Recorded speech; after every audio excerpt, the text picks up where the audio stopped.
Ladies and gentlemen, Impact Wrestling fans, I'm here with the Impact Wrestling review. I'm late on a very busy weekend, very busy day today, but I am here with the Impact review. So we're going to hop right on into it. Feel free to hit that subscribe button. Feel free to follow me at OMG Caribbean at the number 2 Sweet Pod. That's 2 Sweet Pod on Twitter as well. So we're going to start with the Ultimate X qualifier. It was Rich Swann versus Dave Chris. I was very excited when these guys come out. Normally, like I always say, when you see two guys and they're very good wrestlers, it's normally a banger. You can just automatically say off the top of your head it's going to be a banger. Although this one wasn't quite a banger. This was a very fast match, a very fast pace as always with the X Division. But it was a very short match to start the show, very shorter than the normal matches that kick off the shows for Impact. I did enjoy the action that we did get in it. Rich Swann picked up the win with a cradle roll up, and he would move on to Ultimate X at Impact Wrestling Homecoming. I enjoyed the match for what it was, but it was way too short for my liking. But I did love the pace in the match. Afterwards, OVE put the beat down on Rich Swann that brought out Willie Mack, and from there, Sami Callihan pulled OVE back.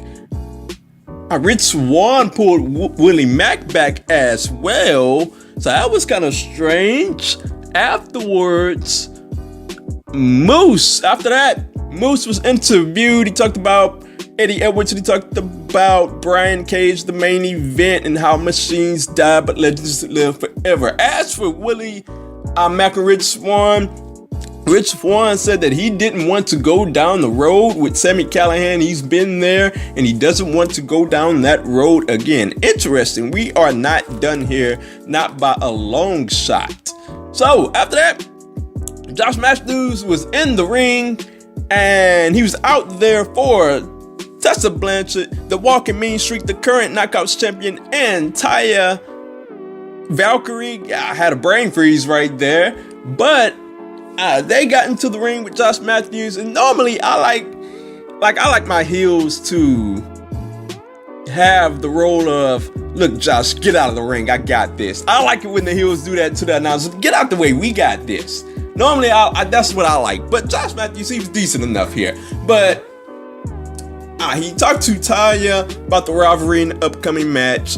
Taya talked about how Tessa Blanchard had been running from her and how she had been getting away in their matches by cheating and how she wasn't a real champion.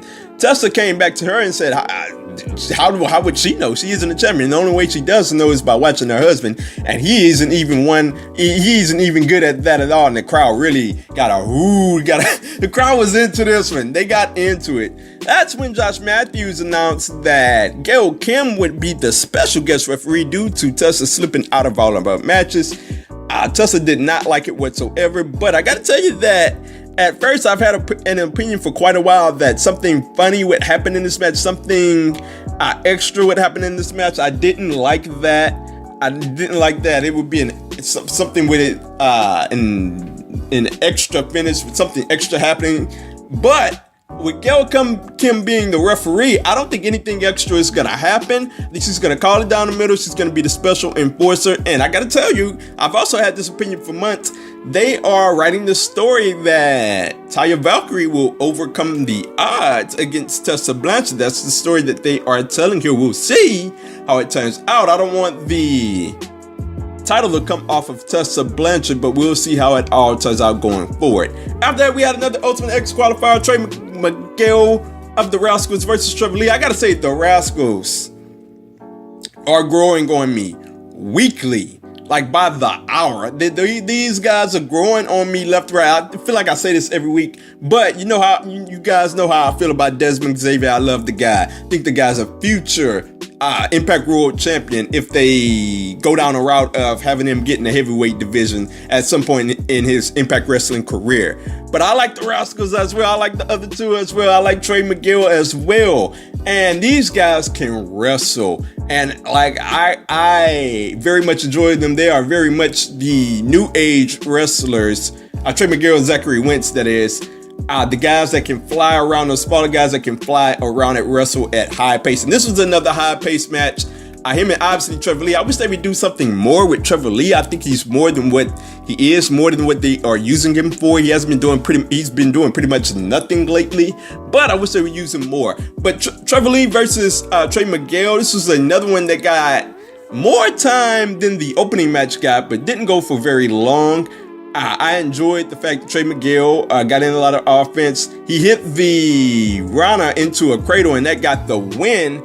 I enjoy the fact that Trey Miguel is in the Ultimate X match at Homecoming, and I'm very much looking forward to his involvement in that match. I'm very much looking forward to that match. That is probably the main match I'm looking forward to at Homecoming. We'll see how it all turns out as we build for it. After that, we got Su Yung and Dark Alley. We got a very creepy video from them. Another very creepy, well done video from Impact Wrestling's production team. I enjoyed it very much. And we are on the build to Homecoming with Dark Alley versus Kiera Hogan. And they are doing a good job of it. I'm enjoying every bit of this feud. They're doing a decent job of it. After that, we had LAX at the clubhouse. LAX chilling in the back. Conan wasn't pleased with them. Conan was upset with them. Still over the fact that they made the match with the Lucha Brothers. And Conan said that he would not be with them. He would not be with Santana when he took on Phoenix for the match. I find the Conan thing pretty interesting. Whose side is Conan really gonna be on? Is it LAX or is it the Lucha Bros? After that, Santana versus Phoenix. Look, man,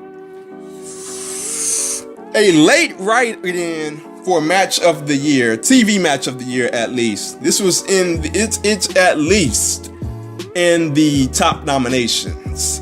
Santana and Phoenix had what was the TV match of the week, and like on the edge of your seat goodiness. Just, I couldn't even find another word for it. Greatness that I loved. I loved every bit of this match.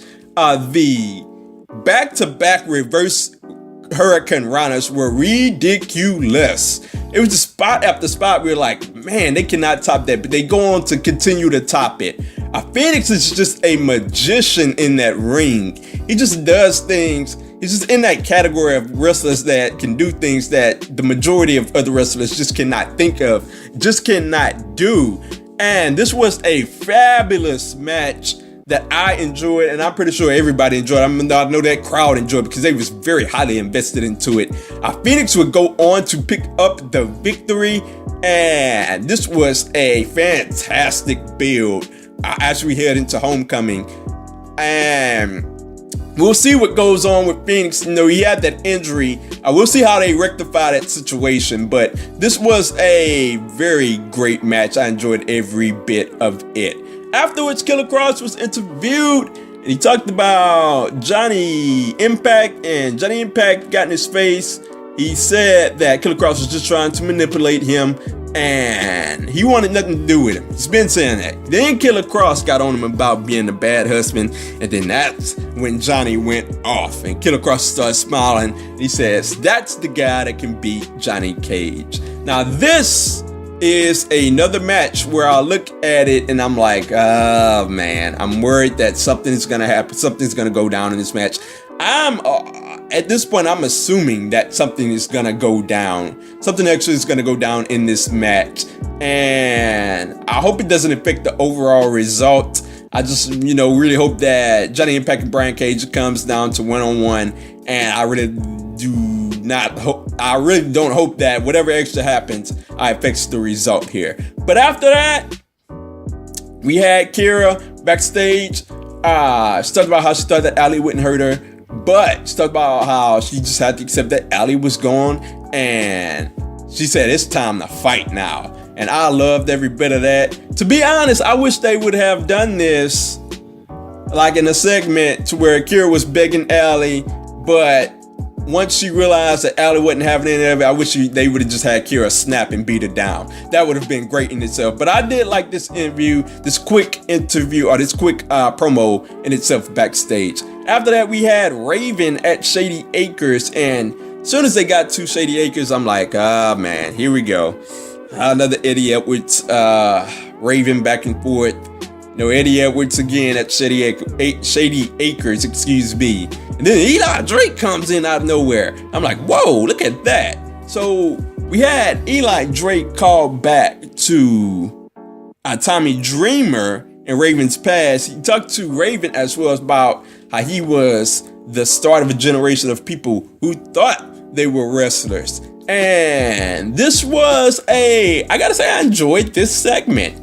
He brought it all the way back around to Abyss and Abyss's past with Raven. He told Raven to check in and to watch. The funniest thing of this promo was Raven talking about, well, we don't have pay-per-view here.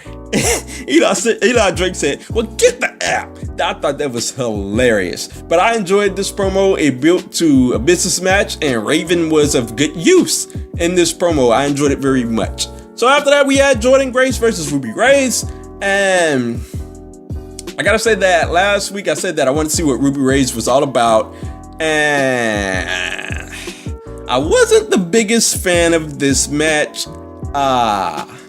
Ruby Raze didn't look all that great, but Jordynne Grace did look great. She's been looking great. I enjoyed the fact that her power was on full display as she had Grace up on her shoulders and hit a power bomb to boot, and I enjoyed that.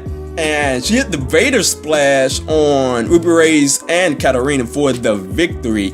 I didn't really enjoy the match overall all that much, but I did enjoy Jordynne Grace's power and how it was on display. After that, we had the Desert Hit Squad with Kama Singh, and as they were talking about Scarlett Bordeaux, we heard ba-da-da-ba-da, and there was Scarlett Bordeaux. She put them in the match with KM and Fallah Bahh. She says she loves when men fight over her, and her talent search is still ongoing. I really hope that her talent search really ends in her saying, I am the only talent that's good enough to win this talent search, and that leads to her wrestling. I hope that's where they're going with this, but we will see. The Desert Hit Squad versus KM and Fallah Bahh next week. We had the main event next up. It was Cage versus Moose, and this is the battle of the new age big men, guys that are 300 pounds and can fly around like little guys and can muscle around the bigger guys. So we got a really good main event here. I like the fact that both guys were slugging it out. I enjoyed the spot where they both hit each other with a clothesline, knocked each other out.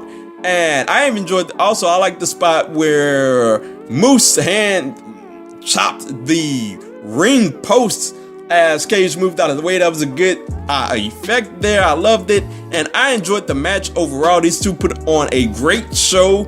And it came down to Eddie Edwards coming back out of nowhere and causing a no finish.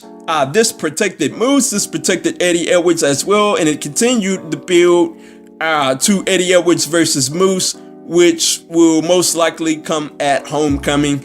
Eddie Edwards has broken loose out of the crazy house, and the crowd loved every bit of that. I loved it as well, and it was a really good way to close the show.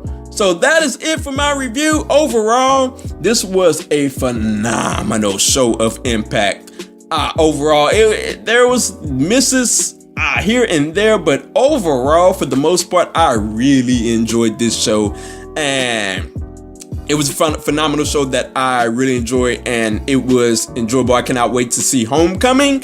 And look, the matches are slating up for Homecoming to be a phenomenal pay-per-view. So let me know what you thought about Impact. Let me know what you think about Homecoming coming up as well, whether that be on YouTube or whether that be on Twitter at OMGCorby or at 2SweetPod. That's number 2, Sweet Pod. Let me know your thoughts.